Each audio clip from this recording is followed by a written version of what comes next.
iniciando o nosso terceiro trimestre do ano de 2020 e nesse período nós vamos aprender sobre a Bíblia e a ciência. A nossa primeira lição tem por título A Bíblia Descobre a Ciência. O nosso textuário se encontra lá em 2 Timóteo 3,16. Abram as suas Bíblias para a gente acompanhar a leitura.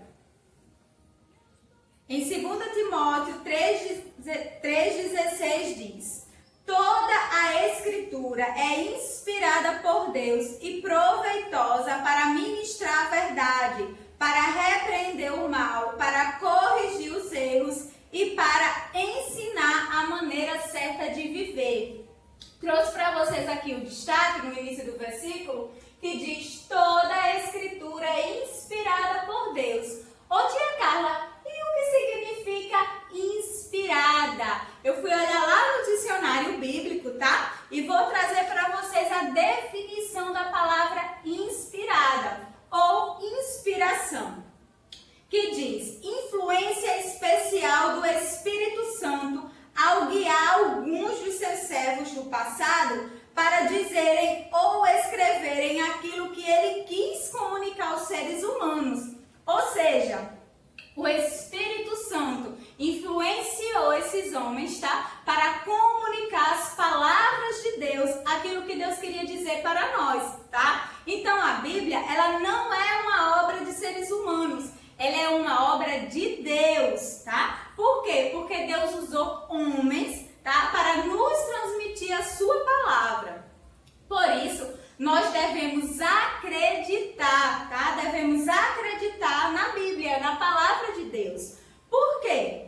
Por que, tia Carla, que nós devemos acreditar na palavra de Deus? Porque a palavra de Deus, ela é a verdade. Lembra lá quando Jesus disse: Eu sou o caminho, a verdade e a vida? Jesus, ele é a verdade, tá? E a verdade nunca erra, nunca falha. E a ciência, tia Carla? Vamos ver sobre a ciência, tá? A ciência, ela é o conhecimento, né, a inteligência dada por Deus aos homens, tá? Para ajudar a melhorar, tá? A nossa vida, a vida das pessoas. Mas aí o que é que acontece? Esse conhecimento e essa inteligência, ela trouxe muitos benefícios para nós, mas também trouxe alguns malefícios, tá? Dificultou algumas coisas na nossa convivência. Mas enfim, vamos falar sobre os benefícios da ciência, tá? Para a humanidade. Vamos citar aqui o exemplo da eletricidade. Já pensou? Se hoje a gente não tivesse energia como as pessoas viviam há muitos anos atrás, não existia eletricidade, não existiam os equipamentos, né, tecnológicos, eletrodomésticos, a geladeira, né, a gente não podia beber aquela aguinha gelada, então a vida era muito difícil nessa época. Então Deus dotou de inteligência aos homens, né, para eles inventarem estas coisas que trouxeram muitos benefícios para nós.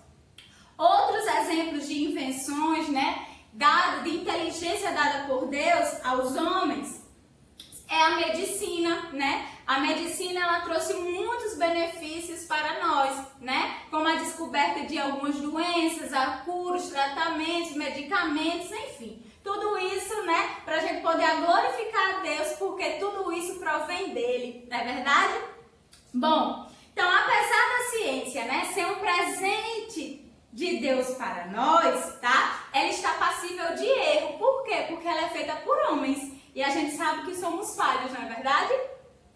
Homens, muitas vezes, esses homens, eles se acham tão inteligentes, tão sabidos, sabe?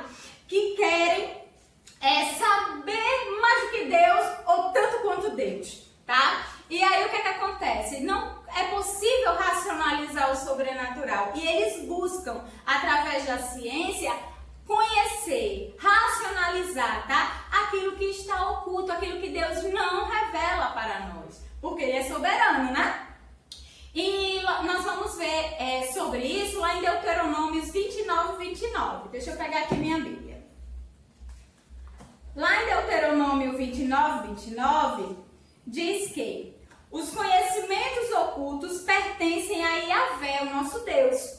O saber revelado, entretanto, pertence a nós. Ou seja, tem coisas que Deus permite a gente conhecer, tá?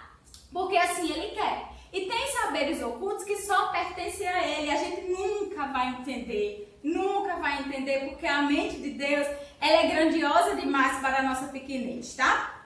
Então, de acordo com isso, nós podemos acreditar sim na ciência. Nós podemos acreditar na ciência. Por quê? Porque grande parte dos seus conhecimentos são comprovados, tá? São verídicos de fato. Podemos confiar, né? Podemos acreditar na verdade em partes, mas na palavra de Deus nós devemos, tá? Confiar plenamente na palavra de Deus. Por quê? Porque ela é inspirada por Deus, tá bom? E aí vocês lembram quando eu falei do título da nossa lição, que é A Bíblia Descobre a Ciência? Bom, a ciência, ela tem confirmado, tá? Muitas revelações feitas há séculos pela Bíblia, tá? E aí na nossa lição traz alguns exemplos de descobertas científicas antecipadas pela Bíblia. Eu destaquei aqui para vocês 3 exemplos dessas descobertas, tá? A primeira é que a Terra é redonda, a redondeza da Terra. Nós podemos ver lá em Isaías, tá? Capítulo 40, Isaías 40, capítulo 22. Deixa eu pegar aqui na minha Bíblia. Isaías 40, 22, que diz: Ele é o que está assentado em seu trono, acima da cúpula da terra. Crianças, a cúpula da terra é aquela parte arredondada, o círculo da terra, tá? Em algumas Bíblias, como a Almeida Corrigida, ela diz o círculo da terra. Então, a palavra de Deus já trazia para a ciência que a terra era redonda.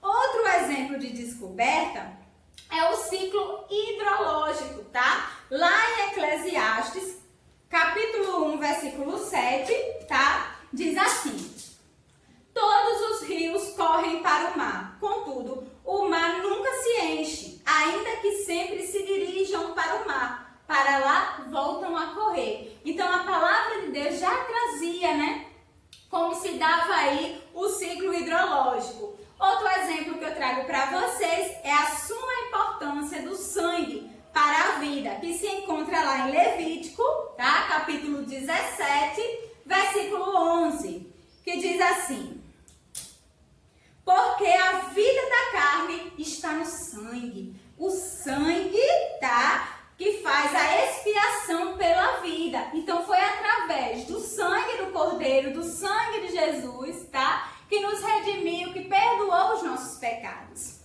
Então, essas são algumas descobertas, tá? Que foram feitas pela ciência, mas que na Bíblia já trazia essas verdades para nós, tá certo?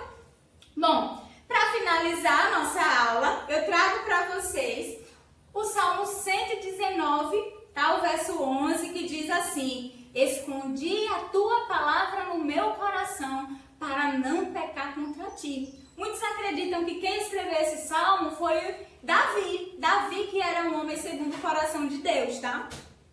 E aí, para amarmos e adorarmos a Deus, precisamos acreditar na sua palavra, tá? Buscarmos conhecer a sua vontade e vivermos de acordo com ela. E lá em Hebreus, tá? 11, capítulo 11, versículo 6, diz que sem fé é impossível agradar a Deus.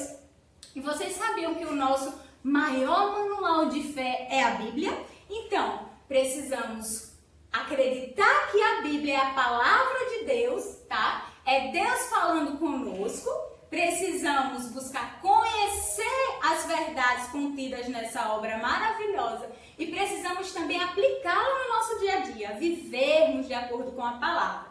Então, diante de tudo isso, crianças, eu tenho uns questionamentos para vocês, tá?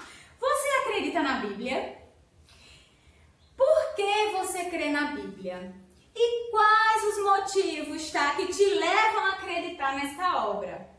Reflita, tá, sobre estes questionamentos, tá? E que estes questionamentos venham a fortalecer a nossa fé, tá certo? Estamos aí diante de momentos difíceis, onde muitas coisas são faladas, muitas heresias, muita gente quer dar um jeitinho, distorcer a palavra, a verdade de Deus em benefício próprio, né? Mas que a gente possa realmente buscar se fundamentar na palavra de Deus, tá certo, crianças? Fiquem com Deus, Deus abençoe cada um de vocês, tá certo? E que estamos bem pertinho de estarmos nos encontrando pessoalmente, na nossa salinha de aula, para juntos adorarmos a Deus e aprender mais e mais e mais dele. Beijo, fica com Deus, crianças!